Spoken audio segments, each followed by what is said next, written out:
You're gonna look cute, girl. We on. Hey, everyone. Welcome to the Blissful Living Podcast. This is Rochel Marie Lawson, the queen of feeling fabulous. And of course, I have a fabulous show for you today. My guest is a sister, and I might tell you a little bit more about that if we get time. But as you know, what I like to do is set the precedent for you. So I want you to take this time right now. I'm getting everything situated here and taking care of business. You find a place to sit, get you something to write with, get your favorite beverage, tell your family to give you a few moments for yourself, and just sit back and relax and enjoy the next few minutes because you're going to get some nuggets of gold. And in these nuggets of gold, as you know, I like to say, you get these nuggets of gold that you can put and use into your life immediately to help you with transforming your life so that you have a better journey down your path to bliss. So while you're doing that, let me take care of some business. First of all, let me thank our first sponsor, Blissful Living for You at Blissful Living, the number 4, the letter U.com. They have some wonderful things going on. They got a new community that has evolved. And as you know, they do the Brave, Bold, Unstoppable Woman Summits. And they've got a lot of stuff to help you with your wellness, wisdom, and wealth that is holistic in nature and keeps you in alignment for being a bold, unstoppable woman on your journey as you travel down your path to bliss. So you want to check them out at www.blissfulliving, the number 4, the letter U.com. The next sponsor is All Day Cable Inc. All Day Cable Incorporated is the first woman-owned, minority-owned telecommunications installation company in the United States. Have been around since 1990, and they service small, medium, and large corporations. And what they do is they help you set up, basically not help you, they take what you need and set up your network distribution. So they run your voice, your data, your fiber, your installation of your wireless access points, modem, router. Basically, they set up your complete network distribution so that when you make that connection to get with your customer on the other end, you make that connection right the first time. And if you're looking for a company that has 5-star reviews from all of their customers, and that some of their customers have been with them since the inception of the business, going on 34 years, then you want to check out All Day Cable Inc.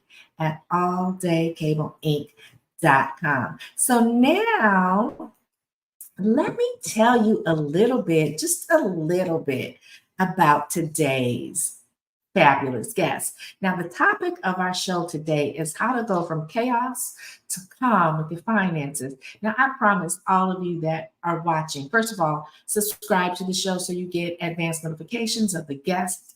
That way you can be prepared to take those nuggets of gold with you as you capture them and you sit in your essence, absorbing this information. But secondly, I promise to give you information so that you can make 2024 the best year of your life. So if y'all ready, hold on tight, because let me tell you about my guest. Now, Saran Baker is a dynamic speaker, coach, and financial expert who dedicates herself to empowering women and wealth creators through workshops on budgeting, college planning, tax-free retirement, innovative life insurance, long-term care, debt management, and going from chaos to calm, and unblocking your path to wealth.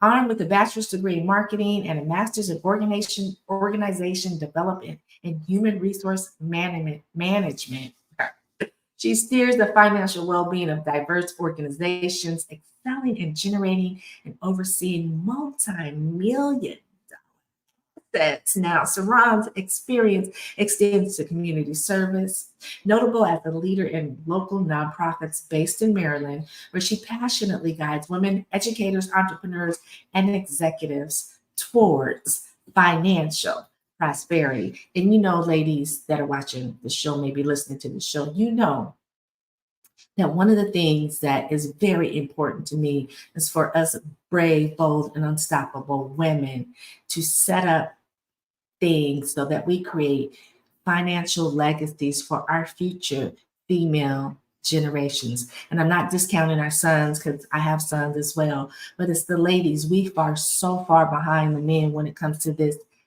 area. And so It is my mission and one of my purposes to make sure that you women out there that are brave, bold, and unstoppable, make sure you got your money covered and you're building wealth so you can transition that wealth over to your daughters and your granddaughters and your great granddaughters and keep it going.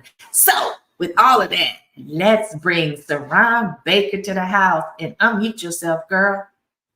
Yes, that Hey. is awesome. I had to resist getting my water and sitting back and getting my notes to start writing. I had to remember I was a part of the episode. Oh, that is too funny. So I'm just going to jump in because our time is going to be going really fast, and I want these minutes of gold that you're going to share to be captured. So, can you share your personal journey and what inspired you to become a financial expert, and utilizing that to empower and create well-being for us women and smart men? Yes, yes. You know what? I love, love, love sharing with smart women. And one of the things for me that even brought me here is on my journey through life. I'm the oldest of 8 children. And people like, oh, that's a lot of responsibility. But let me add to it. About 6 months after I graduated college, my mother was killed in a car accident. And I became the guardian of those siblings. And so I had no money, right? So if you could think about like the Bernie Mac show where he's raising the nieces and nephews, I was basically Bernie Mac without any money, right? And so I'm raising these kids and they're looking at me, they treat me just like I'm a regular parent because they don't get it, right, at this time. And so I had to figure it out. I had to go and learn about money on my own because nobody was telling me, nobody told me what to do. We just kind of got the unspoken lessons of go to work and pay bills. We saw our parents or grandparents who raised us do it. And through that journey, I went to school, I got degrees and all that, but then I started paying for workshops and getting mentors and trying to figure out like, how does this money work? How do I get it, keep it, and how do I find a way to transfer it, right? And so on that journey, I started learning so many things. And then I asked a pivotal question about 7 to 8 years ago. I said, how come this information isn't easy to access? How come it isn't public? Why did I have to kind of go a roundabout way to find this out? And the person that I was talking to said, because we need more people to tell the story. We need more people to educate. And I said, sign me up. And so I so I got on this journey to help empower other women to go from chaos to calm with their finances, because I know what it's like to be in a place of chaos with your finance. And I use chaos as an acronym, can't handle any financial setback, right? You just can't handle it, right? And I found a way to get myself to calm, which is also an acronym. I have control. I have a way to abundance. I have a way to create legacy, and I found a way to master my money.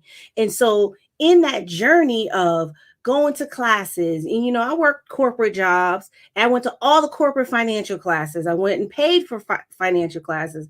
I got a financial coach. I got a financial advisor. I did it all because I had to know, because I could not fathom being broke. I hated it. And that's the thing. I hated the struggle. I hated robbing Peter to pay Paul. I hated not being able to go out with my girlfriends and spend money the way I wanted to. Or even worse, I hated being the one at the table hoping the waiter didn't come whisper in my ear, your card was declined, because I had no control over my money. And so that's just a little bit about my journey, but I was able to come through all that, to kind of, keep it exciting. By the time I was in my 30s, I was making double six figures. I was killing the game because I got out there and I grinded and I did all the right things, but I still didn't know how to manage money. And so that's why I learned and share. So let's talk about that now. Chaos in finances can often stem, as we know, both you and I know, from a lack of financial literacy. And in our community, we don't really get educated about financial literacy. The whole thing is go to school, get a good education, get that good government job, retire, and you set. But that's not really reality for us in this day and age. So how can individuals start their journey towards financial education and awareness that's going to put them ahead of the game when it comes to creating financial legacy? It's interesting that you asked that question, because one of the things that I find is that when you educate someone, like I do workshops and podcasts and stuff like you too, and what happens is you give people the information and their first response is disbelief. Oh, that can't be true. It can't be that simple. It can't. Why? Because we haven't gotten the information at the dinner table. And it's not our parents' fault or our grandparents' fault. They gave us what they knew how to give us, right? Our silent generation, our baby boomers, and some people who, the parents are Gen X's, we only could give what we knew how to give. And so it's up to us now who have access in the information age, right, to get the information, apply the information, and teach the information. So the first place you want to start is you want to really work with a trusted professional, right? Either me or there's a lot of them, right? And I know we have some trust issues because of whatever. We saw somebody else go through something and now it's our trust issue. Stop applying that stuff to you. Go get with a trusted professional. Everyone has to be licensed in some type of way to help you with finance, right? And apply. What I see people do is consume information, consume, and then talk about what they believe, but don't apply, don't ever get to the point of knowing because they did it. You're right. That is so key. That is, I can't tell you how many events I've been to, based on for financial literacy, or just amplifying your business or your career. And you see people absorbing the information, and then I'll see them at another event and be like, girl, did you apply that? Or what did you do? Or how did you use? And then I get this. And I'm like, well, what? Well, I saw you taking notes. You mean you took all those notes and you didn't do anything? But that happens a lot. It really happens a lot. And so I'm going to say, if you're here, you're getting notes, don't just write them on a piece of paper and then file that piece of paper and come across it 10 years later when you clean it out to move, or, do something and you're like, oh, dang, I remember this, but I was going to do this and I didn't do it. Apply the information, because without applying it, you'll never know if it works. And we are all about helping you to build financial legacy that you can pass on to your future generations. So now I want to ask you this. When it comes to debt management, we all know debt management is a significant challenge for many people. We have that keeping up with the Joneses syndrome, particularly us African Americans. And that I'm sure it happens in other cultures as well, but I can only speak about the culture I know the best. Right. Could you provide some practical tips or strategies for tackling debt and really, really helping us to regain control of our finances versus our financial situations controlling us? One of the things that I find is the biggest mistake that we make with debt is we don't have a budget. And I know it sounds so basic, right? Oh, budget, you've been hearing that 1,000 years. If you work in corporate or government, even if you volunteer, there's a budget. And you think, I don't need a personal budget. I'm going to calculate it in my head. And we do that, and we do that calculation in our head, and it's always wrong, right? Because we just not built that way. I don't care if you're a mathematician, you need to have a budget. If you need to write it down, I don't care if you use a piece of paper, a napkin, an app on your phone, an Excel spreadsheet, a Word document. Having it in front of you gives you some control to make decisions. Because what people think about a budget is they think it's a constraint. It's to stop you from doing things. It's a decision-making tool, right? I still have my budget going back all the way back to 1999 in a spreadsheet, right? I can look back at 1999 and see how I was spending money and say, oh, there was a mistake that I made. And then because I have it so long, I can see that there were times when I had a lot more money coming in and I wasn't as focused on using my budget. And I can see, I don't know where my money went. And so that one tool will help us get control. The other tool, believe it or not, which you're focused on here and feeling fabulous, is your mindset. Your mindset will control your debt behavior better than anything else. If you're always focused on what you lack, you will never have enough. There'll be no credit card that will be able to swipe to provide you with the things you lack, because you're always in lack, because you're always thinking about what you don't have, right? And so those are the two main things. So it's a shift. Getting in the practice of using the budget every time you have income coming in, and really doing your best to shift your mindset to a place of gratitude where you can say, I'm thankful I have a beautiful family. Not these people are getting on my nerves. I hope they get out of here soon, right?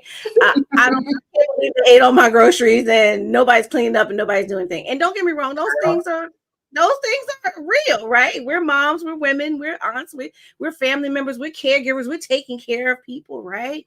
But sometimes we got to sit and be grateful in having a messy house because we have kids or grandkids or nieces or nephews, or in my case, siblings that we know are safe because they're in our care and they're in our space, right? And be grateful that, you know what, I had food for them to go run through in 2 days, and that was supposed to be 2 weeks worth of food, right?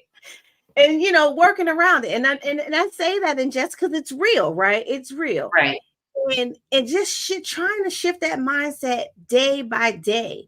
It's one of those things where we don't think about, if you're 30 or 40 years old, your behaviors, your actions, your thoughts about money, your philosophies about money have been developed for 40 years. If you're 40 years old, from the time you got signals from your parents and you asked them for something at 5 in kindergarten, you've been learning about money based on the responses you received. And so if you're going to shift that, you have to then put in the effort daily to make that shift in your mindset, to understand your gratitude. I'm currently actually in a challenge with some friends, and every day we're writing down positive affirmations for ourselves, 10 positive affirmations for ourselves in the present tense. Not I will have, not I wish, not I want, not I hope, but I am a wealth creator, and I help women physically, financially, and mentally to unblock themselves, unblock their paths to wealth. I am a person who has everything I need and want. I am a person who's able to do what I need to do. Exactly. Get the book, use the book, right? But writing them out for yourself and taking the time to let it come up from your spirit, taking the time to nurture yourself, using our books, and I love the book, using your books and resources to give you inspiration for the things you want to speak into your life. And notwithstanding that, you need a financial plan, you need a roadmap, you need a team to help you to get that done. And that's what a financial professional is there to do for you, like me. I hear so many people say, I see all your information, I'm gonna get with you when I get myself together. Why are you waiting to get yourself together? That's what my job And is. that actually never really happens. Let me ask you this. When it comes to budgeting, are there specific tools that you recommend, or softwares or programs that will help it make it more simplified for actually getting a budget created? Because I think that's one of the problems. It's like people, they figure I make this much money, they get a, notebook 11 by 8 or 8 by 11 sheet of paper and start doing it. But that doesn't necessarily, I think, incite people to want to actually use a budget. So what do you suggest with any budgeting tools that are out there? So there's a lot of budgeting tools, right? But the thing is to find and use the one you feel comfortable using, right? So for me, I know my bank, they offer these little tools, and I'll go on and play with it sometime. And I'm like, let me just go back to my spreadsheet because that's easy. Some people are more comfortable writing their stuff down. I'm going to write down all my income on one side. I'm going to add it up. I'm going to write down all my expenses. And then I'm going to subtract it. Some people are going to use Word. That's what their comfort is. But the idea is you may have to try one or two or even 3 to find the one you feel most comfortable with. There's some free tools. I think mint.com has a free tool, right? That was one of the tools I used very, very early on when I just gotten out of college, and I was working my first job. And I was like, I got to figure out where this money is going. Because, as a college student who hadn't learned anything, 2 weeks into college, I was at the bank crying, trying to figure out where all my money went because I had bounced some Right. checks. I didn't know, I Right. was at Right. Central Fidelity. I was at Central Fidelity in Ettrick, Virginia, outside of Virginia State University, crying in the bank lady's thing at 18 years old. And she's like, "Ma'am, you wrote checks you didn't have money for." I was like, "Well, aren't you supposed to just pay it and not just bring it back?" No, clueless, right? But as an 18-year-old, because I did not learn.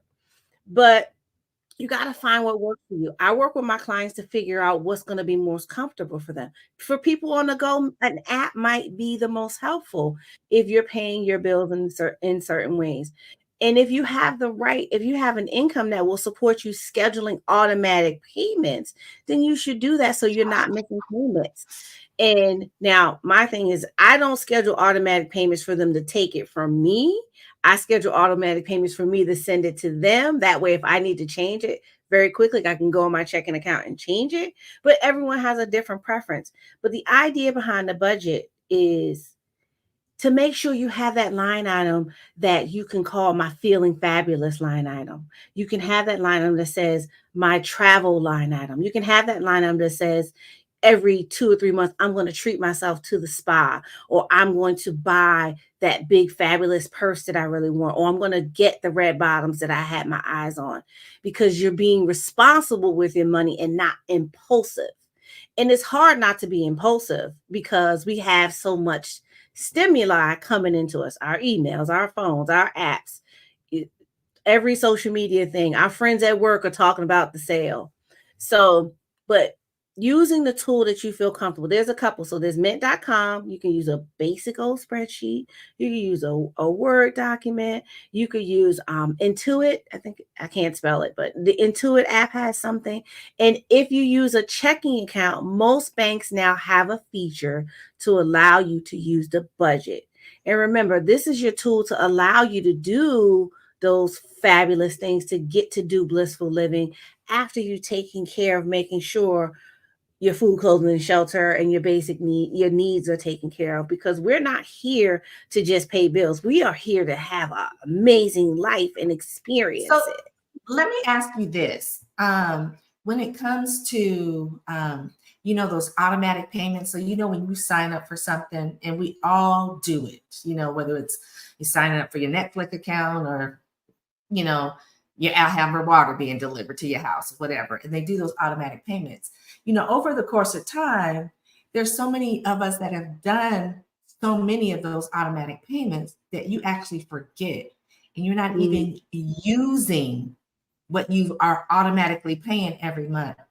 Is there something that could help the viewers and the listeners to monitor, to track where their automatic payment stuff is going, and how they could eliminate some of those automatic payments that can fall more in line to helping them have a strategic budget to get them to where they want to be financially?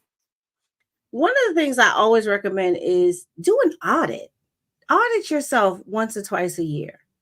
One of the things that I practice, and I had to laugh at myself because I deleted something and I really needed it, right? So at the end of December, I usually will go in, actually look at the transactions in my checking account and on my credit card, because I have my anything automatic. I have go to one credit card. I have go to my credit card that's going to get me miles, because one of my goals in life is to travel. So I have it go there. But I also have an automatic payment from my checking account go to my credit card to pay for all those, so that I'm not paying interest on it, right? Mhm. But you want to do an audit. Pull up your checking account, and the ease of the documents not coming to our homes anymore. They're attaching these PDFs to the account, makes it easy for you not to look at it. But pull up your checking account and look and see what the transactions are. I know at one point I looked and I was like, why is Apple charging me 5 times? So I called Apple. I was like, what's this for? What's this for? What's this for? What's this for? And they explained, and I said, okay, let me go cancel 2 of them, because 2 of them was some app or something I had said yes to and I didn't even use and wasn't even thinking about it, right? And I actually deleted my YouTube Premium in January because I'm like, I don't need YouTube Premium. I'm just listening to music and podcasts. It's not a big deal. Well, as soon as I turned it off, I got every commercial known to man. And I was like, oh, I do need YouTube Premium because I don't want commercials in the middle of my podcast or my binary beats or my music. Because it wasn't like one every 15 minutes. It was like one every 3 minutes. So I said, nah, I'm going to pay for premium. I want to have that experience, right? And the thing is to really evaluate. I text my family. I said, listen, y'all not watching Hulu. I'm not paying for it anymore. I'm turning it off. Get your own account. I'm not watching. I'll go and look. So you got to go and actively look. And don't be afraid, because if you go and you look, because what happens is when you go and have to look at your experience, at your expenses, it's almost like holding a mirror up to yourself and saying, Yeah. this is why you're broke. This is why you can't All do these some pimples on my other face. things. This is why my skin isn't clear, because all of the stuff that I'm doing, and it's true. I mentioned Hulu, and I was just doing that yesterday with Netflix. I'm like, when I got Netflix, it was like $7.99. And then, as we went through the years and got to COVID, it like started jumping astronomically. For one, they were putting out good content, and two, everybody was home, right? Now I'm paying 35. I'm like, I don't even watch Netflix. For one of the reasons was because they haven't produced any good shows or anything on everything on. I've pretty much that I like, I've already seen. And two, I'm paying for like my kids and tapping into it, and and all this. So I'm like, I'm not gonna do it. I'm not gonna do it. I no longer need to have Netflix, several movies downloaded on my iPad when I fly on United, because United has been installing, the monitors behind each seat. But generally, I get an upgrade, because I do fly a lot. I get an upgrade, so I don't no longer need to have Netflix on my iPad, and that was really the main reason. So I'm like, I'm cutting it off. Now I'm waiting to hear from my kids today. Be like, Mom, I can't access Netflix. Can I get your password? Right, because they're actually not watching it. Exactly. Because I'm gonna be like, you know what? Because I could look and see when they last accessed the account. I'm like, you guys make enough money to be supporting your own Netflix. Maybe you need to put your mama on your account so that I can access your account. But it is really funny because we have so many things like that we don't think we, oh, I'm gonna need it or I'm gonna use it, and we really don't use it, and we're paying a lot of money throughout the months and years that adds up to something that we're just actually giving money away. And so I love it. Okay, we got time for like one more question. So let me make one more point with that, if I could. Yeah. One more point. This is it. So those small things, they add up. But if you add them up, they may be $500,000, $600,000 a year. They're not a big impact. But what is a big impact is your bigger purchases, and not investing and not putting your money in places where it will grow and protect you for the future. That's the bigger mistake, is because we're not redirecting. We're being wasteful to not get to a place where our money is working for us. That is really, really true, because what I see is that when you save that little bit of cash that you've been spending, just like where you're saying make a budget, you need to make a budget in how you're going to invest in yourself each month. So what I'm saying is basically you have these accounts, savings account, make those automatic. So when you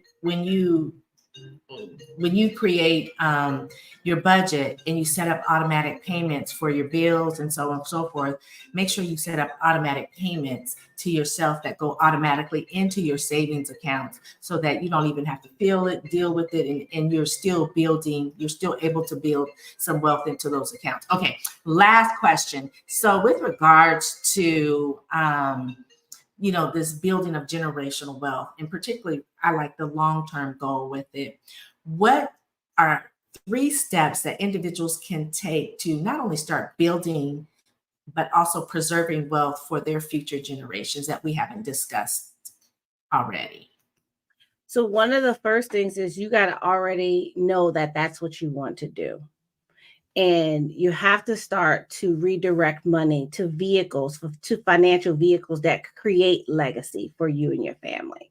And so you want to, and that looks like accounts that have a beneficiary attached to it. That looks like things that can be left into a trust, thinking about building trust. It things like your business, your LLC. How is that going to transfer if your children don't want to run that business? How does that still Right. pay for them to live, right? You think about Paris Hilton, she don't do anything in the hotel industry, but she Mm-mm. still Never has. gets paid from the hotel industry. So thinking about ways to do that. Now, one of my favorite things is to create ways that you can put money aside using financial vehicles, going into a trust that allow you to leave money for your children and your grandchildren. And the thing is you don't have to wait till you have children or grandchildren to start that legacy planning. The best time to start is now, because money needs time. Money needs time. You have to use what we call the rule of 72. We take 72 and divide it by the interest rate that you're getting. That'll tell you how long it takes your money to double. Rockefeller's money keeps growing because it keeps doubling, because he's had it in, his family's had it invested for 200 years. Right. The Carnegie family, their money keeps growing because it's doubling. They have it set up. Now, as African Americans, we have a disadvantage just based on culturally where we are. We don't have the time with our money, but we're here, this generation, we can start that clock for the generation coming 100 to 200 years from now if we're doing it smart. But you have to work with a financial professional to do it. I think that the last and biggest mistake we're making is DIY. You can't DIY your money.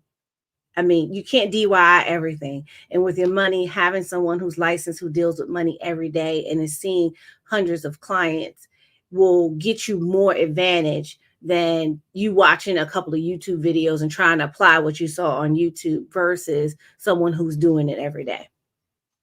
Yeah, thank you. Great point and great closeout. It's like when you go to the doctor and you need surgery, you're not watching YouTube video on how to DIY your surgery. You know what I mean? You're going to a professional. And so I think all of us need to realize that there are really certain things in our life that we need to tap into the knowledge of professionals, whether it's your health, your wealth, and your wisdom. You need to tap into the knowledge of professionals, because that way you can set yourself up to be successful and not have something happen down the line. So, it reminds me of Fred Sanford, one of his shows back in the day, Sanford and Son, where he is always trying to do something. And every time he did something, it circumvented. So he ended up taking more time and spending more money, trying to get things right. If he would have just did it right the first time, he would have saved a whole bunch of cash. I know we all have stories like that. People in our family, girl, I can fix that fence, or I can fix your car. And then you like, I know I should have took my car to,